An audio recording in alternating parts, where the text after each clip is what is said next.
This is Jimmy Pooper from RollOnRadio.com. If you haven't heard about Anchor, it's the easiest way to make a podcast. Let me explain.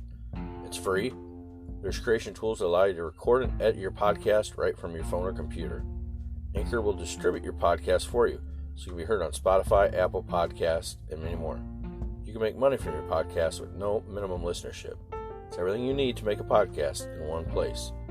Download the free Anchor app or go to anchor.fm to get started.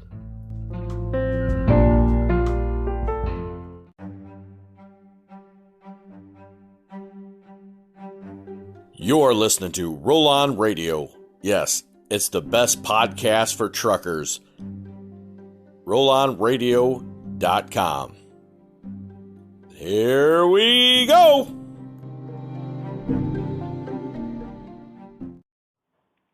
I've got a very serious topic today.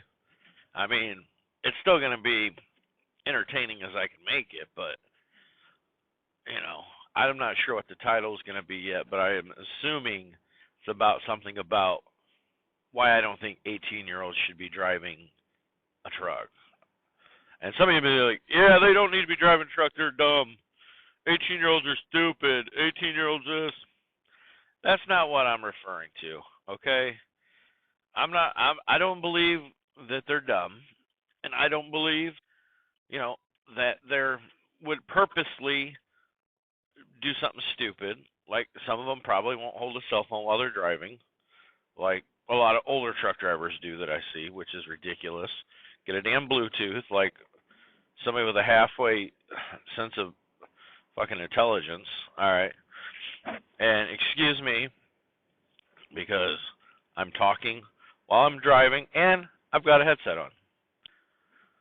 But this is the reason why, okay? Some of you may know, some of you may not know, we have something called a frontal lobe, which is towards the front of our brain, and that's where a lot of the reasoning is done. Well, it don't fully develop until we're 26 years old. Well, 18 to 26 is quite a few years. And even though an 18-year-old would be giving his heart and soul and not purposely trying to make dumb decisions, they probably will, because it's like having brain damage. It's basically brain damage.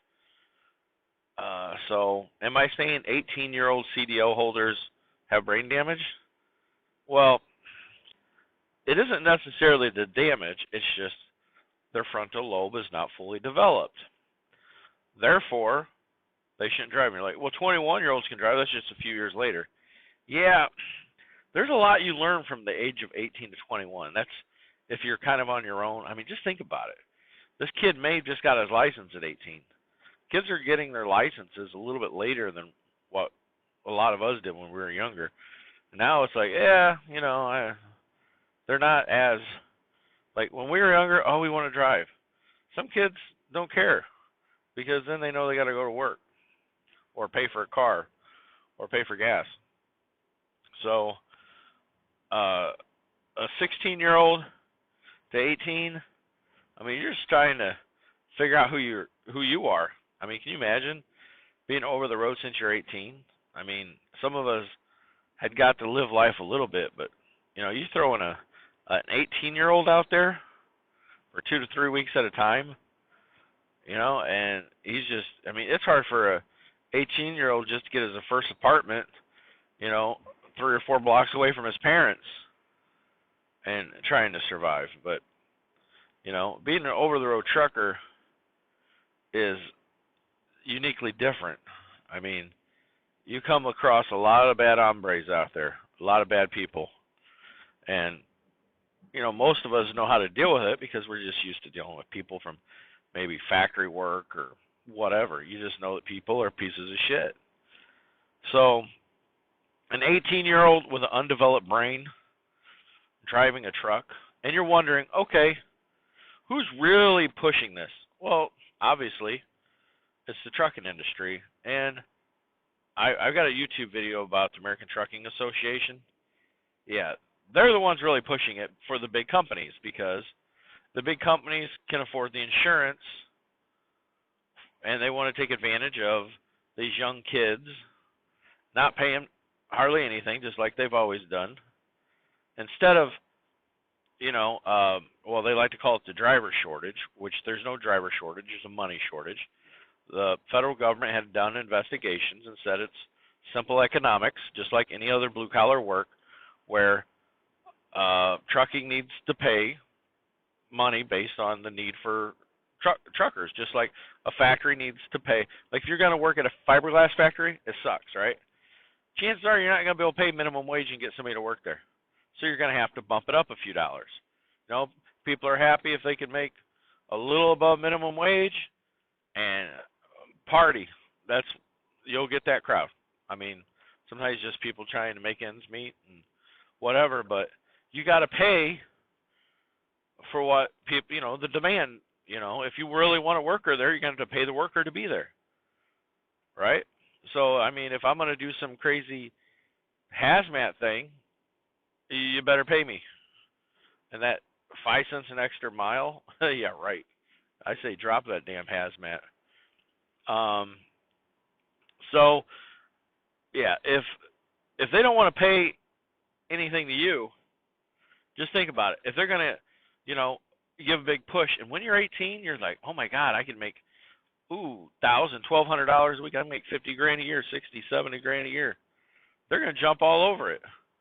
Unfortunately, you're going to have, if you think the 21-year-olds have undeveloped brains, just wait till you get 18-year-olds in there. Kids at 18 are so up and down. They don't know left from right half the time. I mean, I love my kids. I got 5 kids. I've only got one that's under 18. Trust me, I've raised a bunch of kids over 18. Kids at 18 are unsure. They're like, I'm 18. I'm an adult. No, you're not an adult. You're not an adult until you take care of yourself.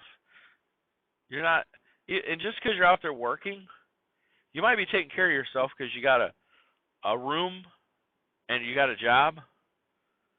But I fear for these kids. It isn't that I don't want them to work. I think everybody should work. I think absolutely everybody should work. Okay? Go listen to the podcast by the Budget King called Get Your Ass to Work. That's a great freaking podcast. Okay? But my biggest problem I have with 18-year-olds doing truck driving, it's not fair to them. Because a lot of us know once you get into truck driving, your life is over. If that guy hasn't found a woman to love, and they get into truck driving, some of us guys have been fortunate enough to find a wife while we became truck drivers or got to be local. But a young man like 18 years old, like even these young guys that go off the military, eventually they come back home and they found a little local job, and some of us just work. I mean, once you get into truck driving, life is a little bit over as you know it.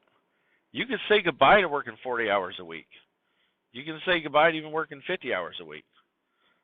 Even if you're local, a lot of times you're gone 12, 15, sometimes even 16 hours a day. And you're thinking, well, you still got to do a 10-hour break. Yeah, but I mean, if you're commuting, I'm talking about commuting. And everything I say isn't exactly 100% because, like I said, I'm driving right now while I'm talking. So cut me some slack. So 18-year-olds, you're going to have male, female, and, like I said, I met 18-year-olds that are as mature as hell, right? But still, you cannot be indecisive out here. There's things like I have people swerve at me. I've actually had somebody hit me straight on. They came into my lane and hit me, and they died. I had just dropped my training off. I was 100% legit. There was 3 witnesses. All right. One day I'll talk about this where I had to deal with somebody killing themselves, a suicidal driver, hit me. Okay?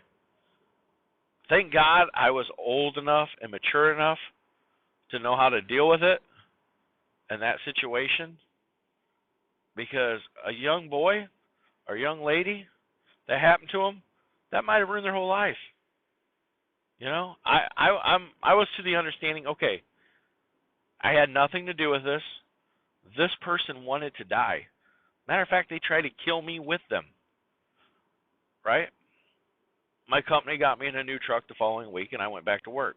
Did it bother me? Fuck yeah, it did. Fuck yeah, it did. You know? Yeah, I visioned it once in a while because there was nowhere I can go. You know, he had just passed up some cars, and then he had plenty of time to go back into his lane. And he just hammered straight at me in my own lane. Just hammered straight at me. And I guess he had previously tried this before but was unsuccessful. But this time, trust me, he was very successful. Took out my front two tires, and yeah, like I said, I'll do a whole podcast to help drivers that something similar to this happens. But all right, so if you're a young person and this happens, it might ruin your whole life because you're not mature enough, and you might get some like PTSD from this shit. So, I mean, what happens when they get lost and you panic? I mean, a lot of us know what it's like. You know, I remember when I was first doing over the road, you know, I relied on the GPS. GPS got screwed up. It was like saying I was like 5 miles away. And I'm like, what the hell's going on my GPS? And, well, first I was using my mapping. What happened was I came to a bridge that was underweight, and I couldn't go over it. And I was like, oh, this is not good at all. So I had to use my GPS, and of course, back in the old days, GPSs weren't very good. So then I didn't know what to do, so I just started driving anywhere I wanted till I found a highway. So you can say whatever you want, but panicking at 18 is a lot different than panicking at like 24 years old. Oh, I'm not sure why the American Trucking Association, and this is the worst thing. The name of the bill or whatever they're trying to pass, the American Trucking Association is pushing, it's some kind of safety act. Now, I talk about this on my YouTube video, but yeah, how safe is it to have some young, don't want to say immature, but you know, let's face it, at 18 you're not really that mature, even though you think you are at that age. But you think you know everything at that age. So, trust me, I want an 18-year-old to work. I want everybody to work. But it's like, okay, let the kid have some little crappy job and struggle for a little bit and learn a little bit about life before you get out here in this nasty world of truck driving. You know, like I said, there's some people, they're like, oh, I drove when I was 18. I'm not saying they don't know how to handle a rig. I'm not saying they can't shift a gear. Well, in this case, automatic. Most of them are automatic now. But you get out there on some icy hill and, you know, you get that panic going. You know, you start to slide, you know, and you just want to turn real quick. But, you know, you learn a lot from truck drivers. Guess what? Nobody listens to CBs anymore. Nobody's on the CB. Everybody's, like I said, you're listening to a podcast right now if you're hearing this. You know, what are you learning from fellow drivers? Nothing. That's what I'm right here for. I'm talking to you as a guy that has 2 million safe miles. You say, yeah, you just got in an accident. Guess what? That wasn't my fault. It's still considered safe miles because it wasn't my fault. You know, when I first started driving, I pulled away from a trailer with my cable still hooked, and they broke. Guess what? I never did it again. Yeah, that was quite embarrassing. I see older drivers do that. Some people don't learn from their mistakes, but shit happens. I have hit some deer. Is that an accident? No, that's an act of God. So I don't consider that accidents neither. Them are incidences in my book. So yeah, I mean, this is the other thing. Okay, the American Trucking Association, they're just trying to keep the pay down. And people are like, oh, American Trucking Association, they're looking out for me. No, they're not. They're looking out for the big companies. Schneider, Swift, JB Hunt, I don't know, Knight Transportation. I don't even see them guys hardly anymore. The big companies. The American Trucking Association lobbies for these big companies. They try to push the government what the big companies want. And the little companies don't really get a say because the big companies sort of push it. I talked to a driver once. He said he worked for a company where they actually took some of their pay each week so they could be part of the American Trucking Association. Whether that's true or not, I don't know. But that's what he told me. And I'm like, wait a minute. You guys think that, like, they're for you, kind of like OIDA, OIDA, is for, like, owner-operators and stuff? I thought that was just insane. It's like, no. The American Trucking Association is not your union. They're not for the driver at all whatsoever. If they can keep your pay down, they're happy with that because that's keeping the big companies happy. Right? So, yeah, the ATA is definitely not for you at all as a driver.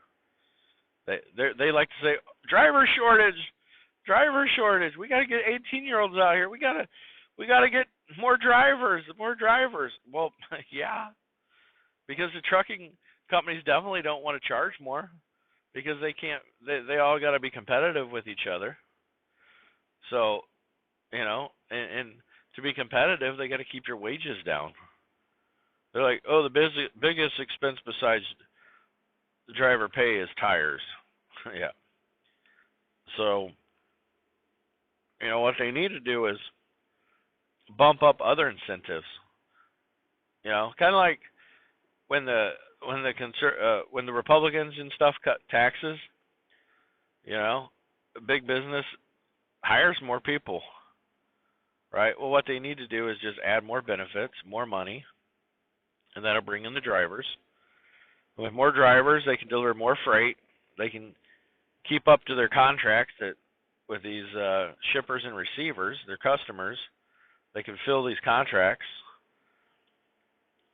So, yeah, that's the biggest problem, though, is they're doing everything. Big companies are doing everything they can to not raise trucker wages, and they want people to be out here. Sometimes weeks, sometimes months. Call a trucking company, and they'll be like, "Yeah, we'll get you home within 2 to 3 weeks." It's like, what the fuck? What kind of life is that? So we're like, "Oh, I like being a road truck driver. I like that." No, you're just not social with people in the everyday world. You like sitting on your ass for 3 weeks straight. Dealing with doing restarts out in the middle of nowhere. You're like, I got 2 or 3 logbooks. Nah, not with these new e-logs. With these new e-logs, you need to get your ass home. It's time you get your ass home. It's time. It don't take no 3 weeks to go from the East Coast to the West Coast. I can understand, they need drivers to push, and of course money, but trust me, there's money being a local driver. There's companies out there that pay based on the fact that they want to be good to their workers. So, matter of fact, where I drive, we have not had a new driver in over a year. And they take care of us. And you're like, oh, well, that sounds like bull. Well, you know what? There's not a lot of Teamster trucking out there, but I'm still a Teamster. But my heart and soul is still with the drivers that are being taken advantage of by the big companies. I worked for JB Hunt. I was a trainer for him. Actually, I was a trainer for him twice. Yeah, I was a damn good trainer. I've been driver of the month. Yep. So will you find if you look him up, say, hey, Jimmy Pooper work for you? Hell no, they ain't gonna say that. Don't you realize that Jimmy Pooper is an alias? But yes, 18-year-olds, love you. Give it a few years, kids. Give it some time. You're like, we go in the military. Yeah, I'm sorry about that too. Problem is you don't usually have an 80,000-pound missile with GPOP, general population, just driving, half tired, seeing that black dog, falling asleep. They want you in one place one day, want you in the middle of the night the next day. It's just give yourself some time. What I did is I got tired of working at factories, so I became a truck driver. But the main reason is I want to get away from a crazy bitch. I need a place to live and a job at the same time. But we all have our stories. So, all right. That's my reasoning for 18-year-olds. Like I said, their brain's not developed. Frontal lobe. Yeah. Google it. Look it up. Give these kids a chance to get closer to their full brain development. And, there's a lot of panicky situations out here. And, it's just not fair. It's not fair to the children. Even if they make it a law, it still don't mean it's okay. I totally am against it. It's just once these kids get out here, they haven't even figured things out. So I don't know. This is Roll On Radio, and I'm your host, Jimmy Pooper. This is Jimmy Pooper at The Roar, RollOnRadio.com.